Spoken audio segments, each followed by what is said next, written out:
Well, hi class, the end is near.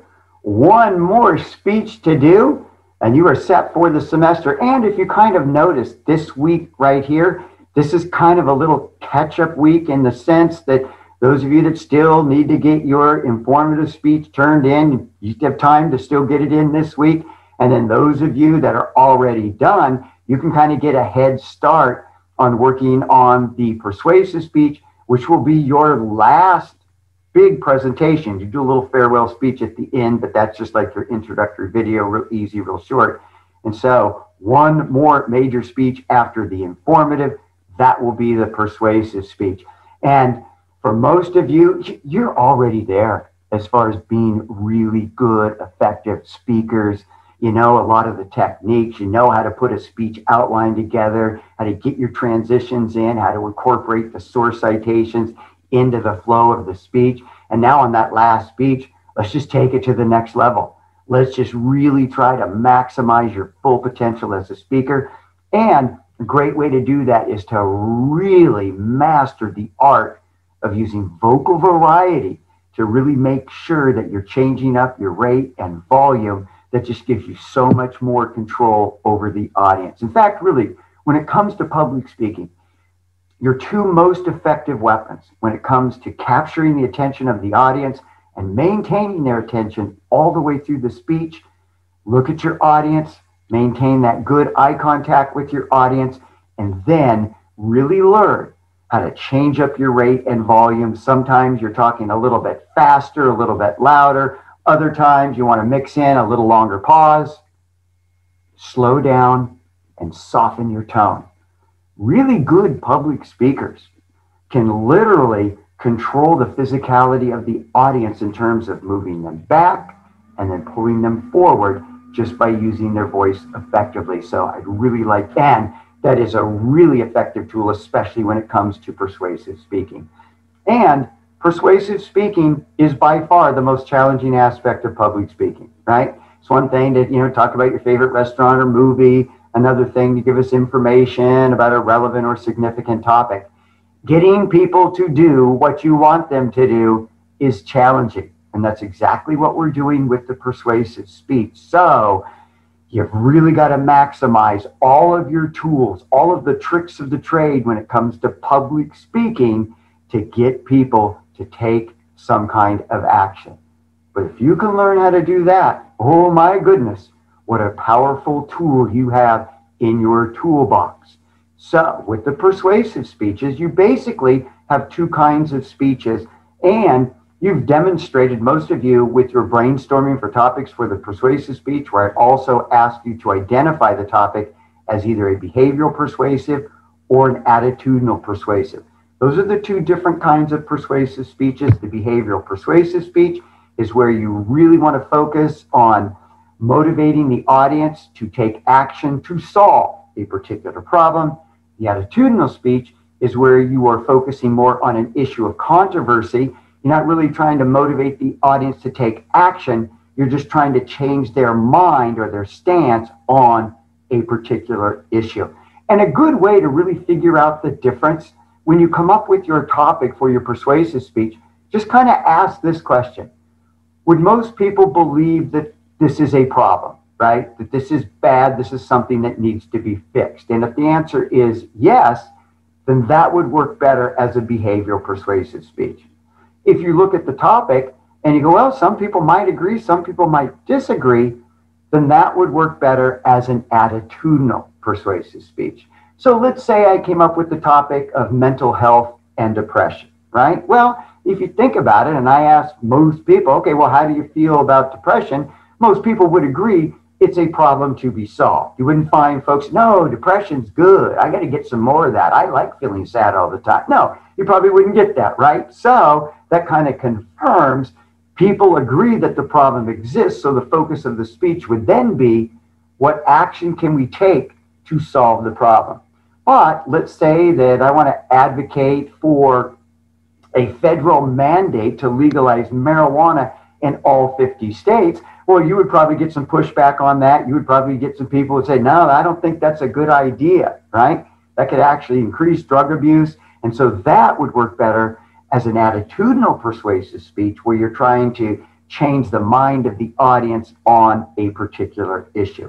And it's important that you're able to make that distinction because we will use a different outline format for the behavioral persuasive speech. With the attitudinal persuasive speech, basically, you'll use the same format that you use for the informative speech.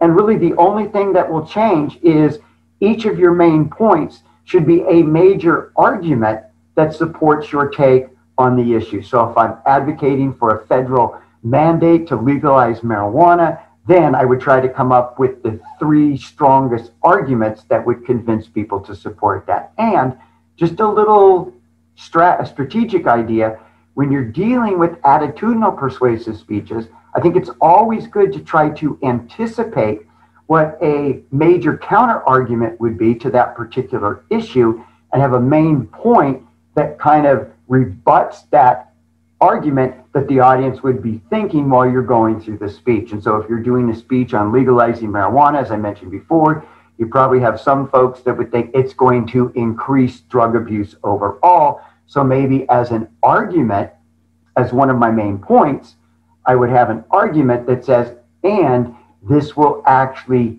decrease drug abuse. And so I'm kind of counteracting. It's what we also call a preemptive argument, always a good strategy with the attitudinal persuasive speech. And so for most of you, you're done with the informative. Now you're working on your persuasive speech. And you've come up with some good topics in the brainstorming. So I think we're really going to hear not only some good speeches, but I think some important speeches that really have the potential to have an impact on those that watch your particular presentation. All right, last thing that I want to focus on today, and this is something I've really been pleased with. I've noticed with some of you, when you are giving your presentations, you're standing. And that is great. Really, since we're doing this online, you have kind of 2 ways to deliver your presentations. You can do kind of the sit down, what I call kind of the podcast speaking style, or what some of you are doing, you're actually standing up to deliver the speech. And so the last thing that I want to do today is I want to cover how to set a proper stance when you're giving a presentation. So let's go ahead and do that now. When it comes to delivering a speech, one of the first things that you want to understand is the importance of establishing a proper stance. And the reason why that's important is kind of the basic rule with movement in a speech, as far as standing or moving around, is movement is okay if your movement is purposeful. And a little bit later, we'll talk about a good time to actually move or walk during a speech, but you want your movement to be purposeful. What we want to do here is we want to eliminate any kind of random or constant motion because that can create a distraction during the speech. So one of the first things you want to do anytime that you give a speech, even before you open your mouth and deliver that first opening line, is to make sure that you establish a proper stance. If we were meeting in the classroom on the very first day of class, this would be the first thing that I would teach you, how to set a proper stance. So a good speaking stance begins with, you want to make sure that your feet are the same width as your shoulders. That gives you a nice balanced stance. You don't want your feet together. It's a little bit harder to control the motion. And if your stance gets a little wide, it just looks a little awkward. And notice if I kind of widen my stance, I kind of shrink my height a little bit. And we know when it comes to public speaking, the taller you are, the easier it is to command the attention of the audience. Now, we're kind of stuck with however tall we are, but what we want to do is we want to make sure that we maximize our height as a speaker. The best way to do that is to make sure that your feet, same width as your shoulders. Second thing, and this is so important, this will really control a lot of the random movement, constant movement that we get in a speech, and that would be, once you set your stance, feet same width as your shoulders, you want to make sure that you balance your weight evenly on each leg. So you're nice and balanced. The common mistake that some speakers make, they'll get up to begin a presentation, but they kind of have all their weight on one leg. And then what will happen about a minute or so into the speech, one of two things will happen. Either the person will shift the weight to the other leg, and we start getting kind of this swaying motion. Or if you never shift your weight, your leg's going to fall asleep and you're going to fall over. So typically what happens, if you don't have your weight evenly balanced, you're just setting yourself up to create this constant swaying during the overall speech. So to prevent that, make sure that your weight is evenly balanced on each leg. And then the third thing that you want to do is you want to make sure that you sink your weight back into your heels. This is what we call sitting down in your stance. And one of the reasons why you want that weight towards the back, you want it into your heels.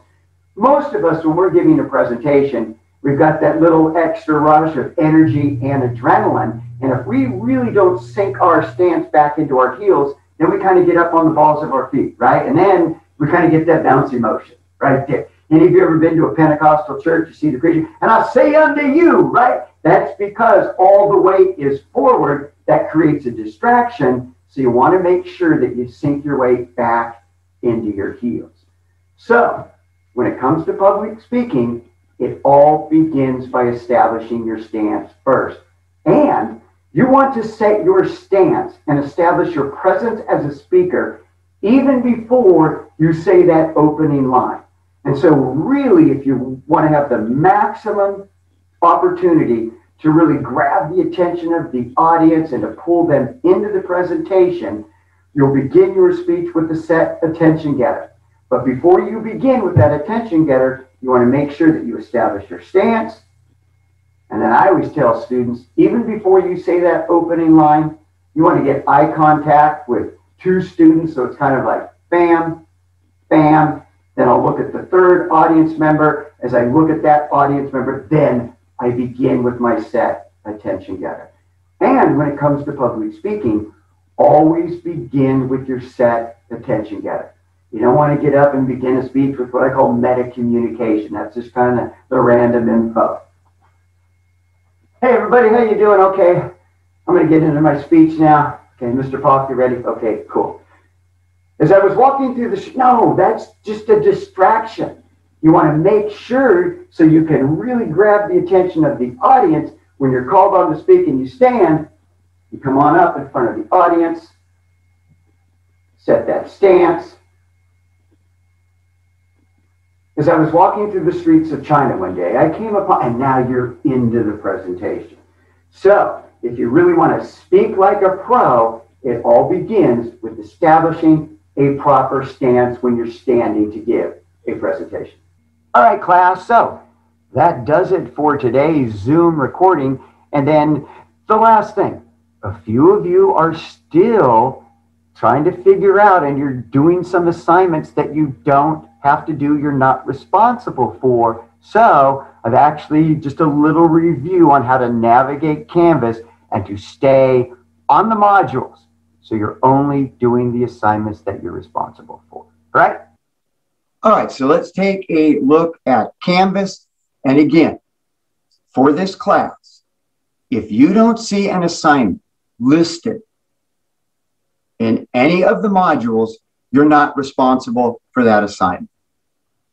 In fact, as you're navigating through Canvas, really the only three links that you need to use in terms of getting your assignments and knowing what to do, what you need to submit, what information you need to study, what needs to be covered, is over here on the home page, right? That just gives you kind of the overview of the class, the syllabus, and then the modules. And really at this point, you should just be on the modules. So every time you go to work on Canvas, you're going to click on the modules. Now, what the problem is some of you, when you check your grades, you'll see that some assignments are missing. And the reason why that's happening is I have all of my assignments for all of my Com1 classes in this Canvas page. And so I'm still putting together some more classes. As I mentioned in one of the instructional videos before, the week before the start of the semester, because we lost an instructor, I was given 2 8-week classes. And I'm still putting together the 8-week class that starts in March. So I'm not eliminating assignments because I need to copy those to create my new Canvas page for that particular class. So that's why if you happen to look on grades, you'll still see some assignments because they're loaded in Canvas, but those assignments are not for you. So if you're looking at your grades and you see an assignment and it says missing, before you think, oh, I've got to make sure I do that assignment, look through the modules. If you don't see an assignment anywhere on the modules, then you're not responsible for that assignment. A lot of you this week or this past week for audience analysis, you're doing an audience analysis assignment, but you're not responsible for that. Here, this audience analysis, this is just instruction, and you can tell because you just have the page icon right here. If it's an assignment, you're going to have this little icon with the little pencil. If it's a discussion assignment, you're going to see the two little dialog boxes right here. So if you're looking at grades and you see audience analysis assignment due February 20th, before you do that assignment, check and see if it's listed on one of the modules. We don't see an assignment for audience analysis. Therefore, you're not responsible for that assignment. So please, if you don't find an assignment listed under any of the modules, you are not responsible for that assignment. All right. I know that's a little confusing. Again, it's because I'm still constructing some more Canvas pages for other classes, and I have all of my stuff housed on this page, and I've got to do some more copying to get that done. So help me out here. Stay on the modules. If you don't see an assignment on one of the modules, then you are not responsible for that assignment.